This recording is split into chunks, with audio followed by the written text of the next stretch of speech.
Assalamu alaikum. Everybody give it up to Mary, because Mary's doing a great job.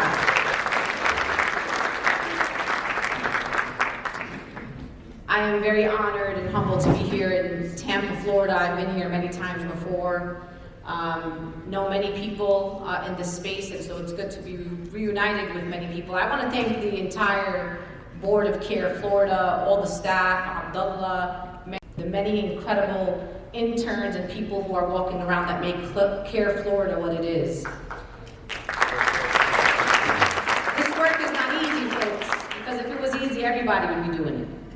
It's not easy to be someone to work at an organization that continues to be a target of both local, state, and federal government, an organization that continues to be demonized and maligned for fighting for the civil rights of Muslim Americans. So I always salute every staff member, every volunteer, every supporter, every donor, especially the donors that put money on CAIR. May Allah bless you, may Allah give you back whatever you have given CAIR 10,000 times. And I'm sure for those of you who have given CAIR before, Allah has blessed you in ways that you don't even understand. Now that I got through all the nice things to say, my new mode that I'm in is I go into Muslim communities and I always have this risk that I'm about to take. The one where you'd never invite me back.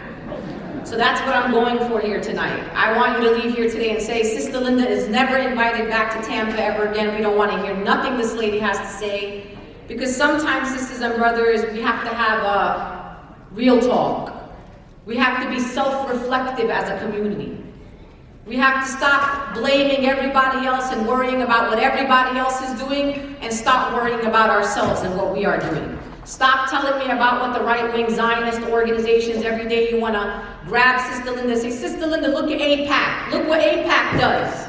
Sister Linda, look at the ADL. Look what the ADL is doing to us. Sister Linda, look at all the board of trustees of universities. Look at the right-wing Zionist elected officials. Sister Linda, look at... Stop it. Stop telling me what the opposition is doing and start telling me what you're doing. You might be curious to understand what I'm feeling right now after this last election. And when the Muslims ask me, I look at Muslims and say, what do you mean, how am I feeling? I'm feeling like I felt the last 23 years since the horrific attacks of 9/11. What changed for you as a Muslim? We've been fighting for our community for the last 23 years. What changed for Palestine, my friends? Palestine has been under occupation for 76 years and Gaza under a siege for 20 years. Something changed? Is there something that I'm missing here as a political analyst and an activist and an organizer? You were just fighting for 14 months watching the Palestinian people be slaughtered, and you think something transformative is going to happen?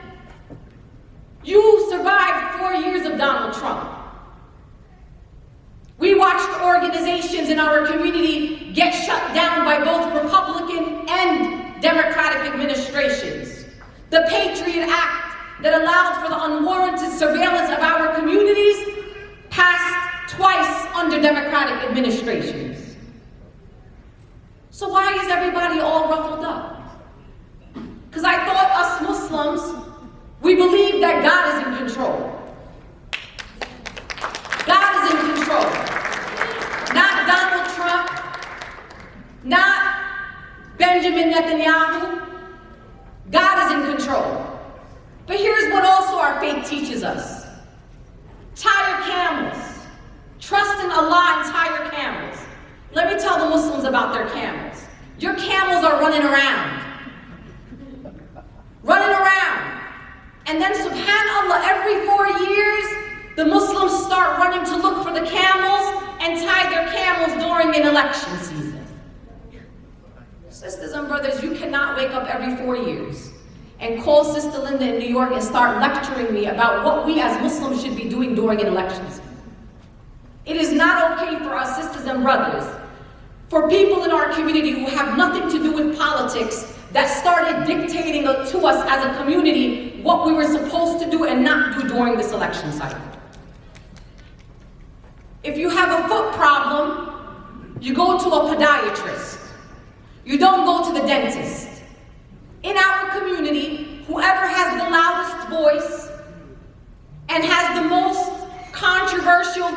say on social media, subhanAllah, all of a sudden overnight they become a leader and the Muslims are following. I'm tired, sisters and brothers.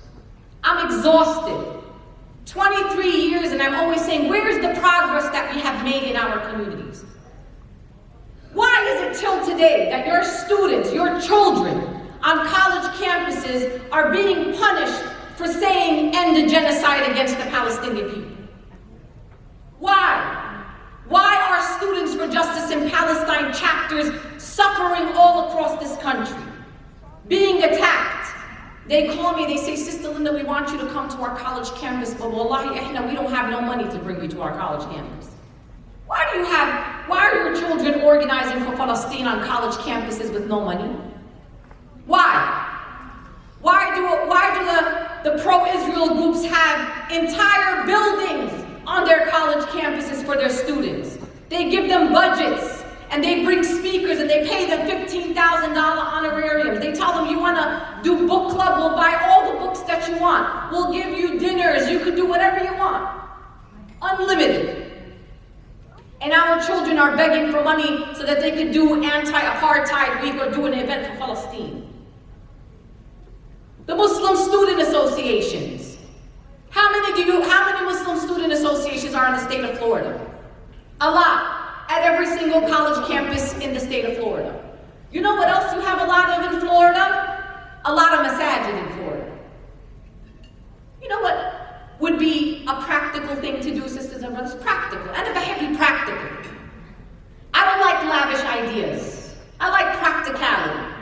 What if every masjid sponsored a Muslim student association?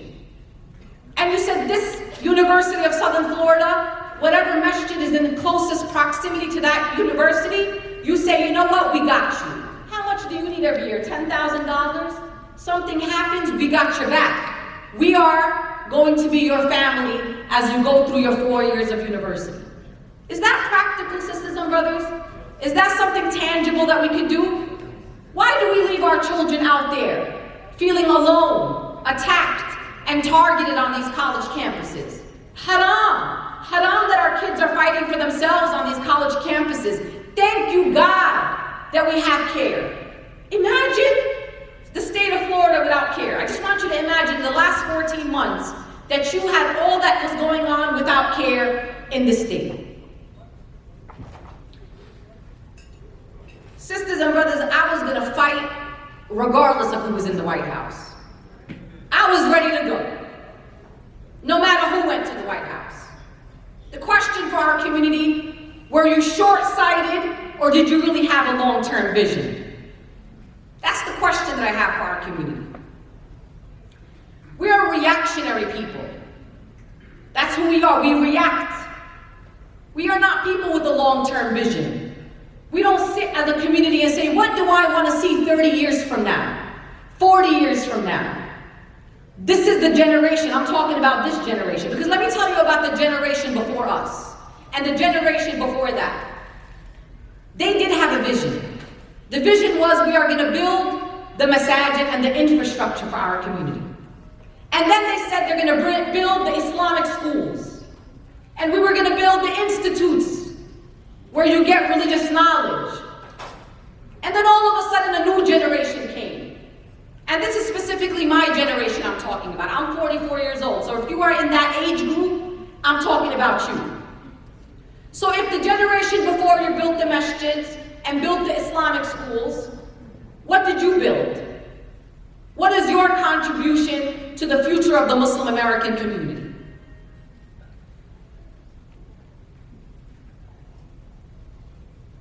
Reactionary is what our community is. And it bothers me.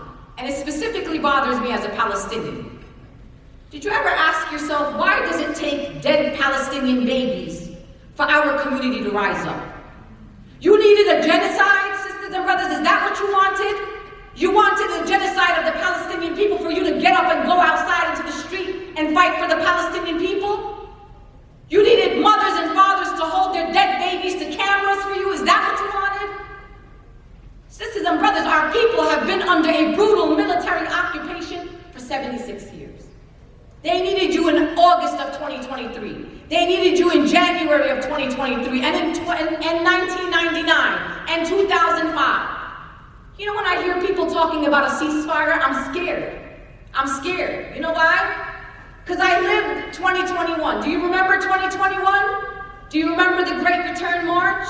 Do you remember them sniping nurses and doctors and protesters unarmed during the Great Return March? Do you remember that? Do you remember that CNN split screen? Donald Trump moving the embassy from Tel Aviv to Jerusalem and them celebrating in Jerusalem, and the other screen was our people getting sniped down in Gaza. Do you remember that? And then one day you heard somebody say ceasefire. And what did you do? You packed it up and you went back home and you just waited till the next genocide came. Remember 2014? Do you remember that? Do you remember the babies, the body parts on the streets in 2014? And then one day, 57 days later, after the beginning of that genocide, you heard an announcement on television. They said ceasefire. And then what happened? Not a single protest in our community happened immediately after they called the ceasefire. I don't know, sisters and brothers. I'm struggling. Sister Mary said, I don't even know how I stand up. Well, I've been working for the last maybe 6 weeks. I went home for 3 days of the last 6 weeks, organizing Muslim American voters all across this country. Did you know that in this election, 20 million people stayed home? 20 million people stayed home in this election. I thought you all were fired up, regardless of who you were going to vote for. And by the way, what I'm saying here is not specifically to every single individual in this room. This is my broad message, because what I say in Tampa is the same thing I said in Chicago last week, it's the same thing I said in Toledo, it's the same thing I said in Kansas City. This is what I'm telling Muslims all over this country. I thought you were all fired up.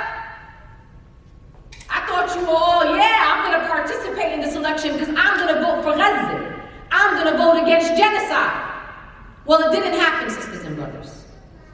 You could read all the headlines and all the framing you want, but I'm the one that's outside, and I'm the one that has access to the national voter file, and I know what the turnout looks like. Just look at how many people voted in 2020 versus the people that voted in 2024. It's not impressive, and I'm not impressed. And I'm not impressed in this election. Of any community, I'm not impressed. Because even when we look at the statistics, and we say a majority of this community voted this way or that way, it's just the majority of those who went to the polls. It's not the actual majority of the actual communities. So we could say a majority of black women or a majority of Latinos did that and a majority of Muslims did that. That's only based on who of the Muslims went to the polls. Who of the Latinos went to the polls? Because a lot of them stayed home. I knocked doors in Saginaw, Michigan. I'm going to tell this to Representative Angie, because this woman right here, she don't even have to do half the things that she does for our community. But she does it because she knows it's the right thing to do, and those are the kind of elected officials that we deserve in every corner of this country. I went to look up Saginaw, Michigan. I looked up how many people voted last 2020 in Saginaw, and then I looked at how many people voted this time in Saginaw. And I felt like there were two problems. One problem is people stayed home, and another problem is, I don't know, Representative Angie, something don't feel right. Something in my spirit is telling me something is wrong. There are people that were calling me and saying, Sister Linda, I went to the polls. I know I'm registered to vote because I voted for Obama the first time. I remember I went to the polls because I voted against Donald Trump. But I went to the polls this time and they said my name wasn't in the voter roll. So they told them, you gotta file a provisional ballot. You know how many people in our community did a provisional ballot? It was outstanding. Sisters and brothers, at some point, something's gotta change. At some point, we have to make a commitment to ourselves and say, are our young people worth it? You know, back in April of this year, I'm not gonna lie to you, I was about to give up. I said, you know, alhamdulillah, I did my part. I've been doing this for 23 years. I've given everything that I have. Every breath, every skill, every talent that that I have been given by Allah, I have offered it to our community. I did my part. I can stand before my Lord and say, when I saw injustice, I didn't only try to change it with my hand, I used my tongue, I did everything. I did my part. And I was about to walk away and said, let's see if our community can do this. And a lot of organizers in our community were in the same space as me. And then all of a sudden, subhanAllah, how God comes and intervenes. And his way of telling me, just relax for a second. Don't go. All of a sudden, young people all across our country, starting in New York City, my beloved city, Columbia University, the young people rose up. Do you know why the young people rose up? You all were, applauding them and you were very proud of them. You know why they rose up? Because they were disappointed with the rest of us. That's why they rose up. Not for any reason, because they were waiting for us to do something. They were waiting for us to stop this genocide, but we didn't have the power to do that. So the young people said, now it's our turn. So they got up on college campuses all across the country. You know what the Muslim parents started doing? It was like my phone was on the internet. There was a hotline. Assalamu alaikum, Sister Linda. You know my daughter. She's the MSA president of this university. Please, Sister Linda, call her. These parents wanted me to call their children to tell their children to calm down. I said, oh, you want me to call your daughter? I'm on it. Pick up the phone, I say, Assalamu alaikum, Sister so-and-so. MashaAllah. I'm so proud of you. I got your back. This is my personal phone number. I don't care if it's 2 o'clock in the morning, 6 o'clock in the morning. You call me if you need anything. I will send you allies. You need money, you need food, you need water bottles. I will give you whatever it is that you need, because what you are doing is the right thing. You wish that I would call our Muslim and Arab and Palestinian students and tell them to calm down during a genocide. You know what I realized about our young people? Our young people have more tawakkul than some of the adults in the room. They have a better understanding of Islam than some of the adults in our communities. Because you know what they believe? Rizq is from Allah. It's not because you're something special about you. Oh, you're a parent that's worrying that your child is going to lose a scholarship? As the children would say, if that scholarship was meant to me, meant for me, I would get that scholarship. And you know what happened to a lot of the students that lost scholarship? They got better scholarships, better opportunities. You remember that young sister at USC that was blocked from doing her commencement speech, the valedictorian? She might have did a little valedictorian, maybe 5,000 people in her school would have heard her. But Allah said, no, your voice is too strong. Your voice is too important. So I'm gonna make a situation where you get blocked from being your commencement speaker so I could put you on national television so 50 million Americans can hear your voice. Do you believe in Allah, friends? Do you understand that you plan and Allah plans?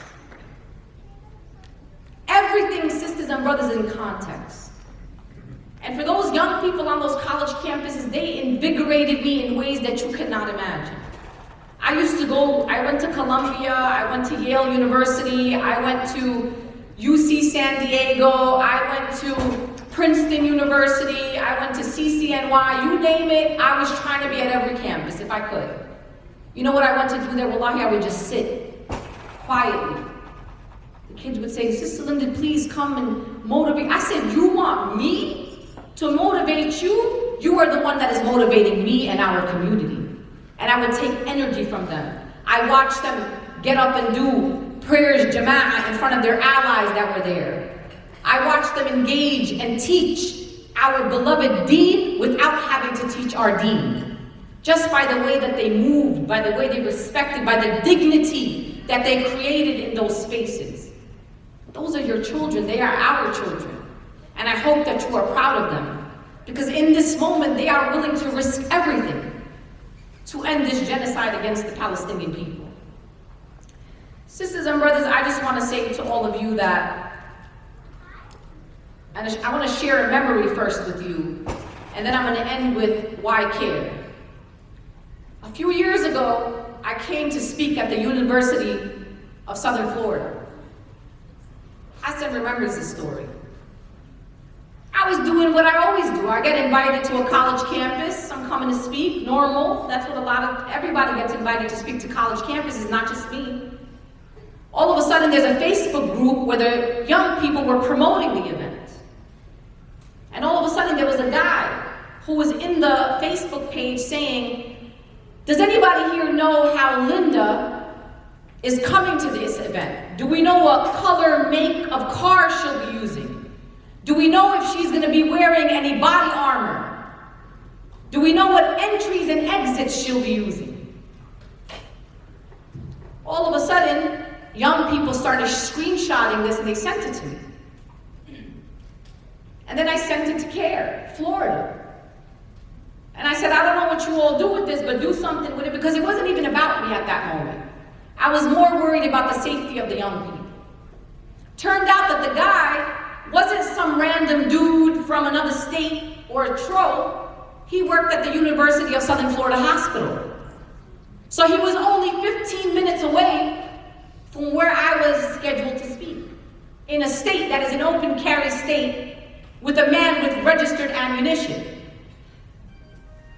And if it wasn't for CAIR-Florida, who would I have been able to call? Who was going to defend my right to not only speak at the university, but speak in safety and security, and also to defend the young people who invited me to speak at the school? It was CAIR-Florida. And they went straight to the media. And they made it a story. It wasn't about me. I was in plenty of stories at that time. But it was a message to send to Floridians across the state that we as Muslim Americans have every right to speak at these universities, that we're still going to speak. We will not be silenced, and we will not be intimidated.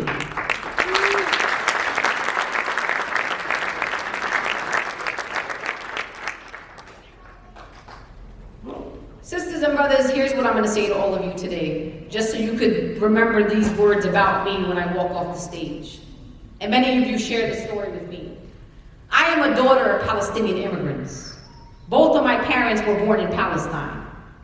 And my father made a decision to immigrate to this country, to bring my mother to this country, so that I could be born here, so that my 6 siblings could be born in these United States of America. My parents left their parents, their grandparents, their siblings, everything that they loved. Because who doesn't love their home country, the one that they were born in? And if you're a Palestinian, you know exactly what I mean, because we love Palestine. Like it's a little, I know everybody loves where they're from, but trust me, there's no love like the Palestinians have for Palestine. But they left, and they sacrificed, because they did not want their children to be born under a military occupation. So you think that after all those sacrifices that my parents made for me, I am going to make my parents' journey to this country worth it. Just like all of you here in this room today, whether you are a grandchild of immigrants, a granddaughter of immigrants, a daughter of immigrants, or someone who can trace their lineage back to enslaved people, to indigenous people in this country, you need to be making your parents and great-grandparents' sacrifices worth it. And that is my role, and that is what I try to do every single day.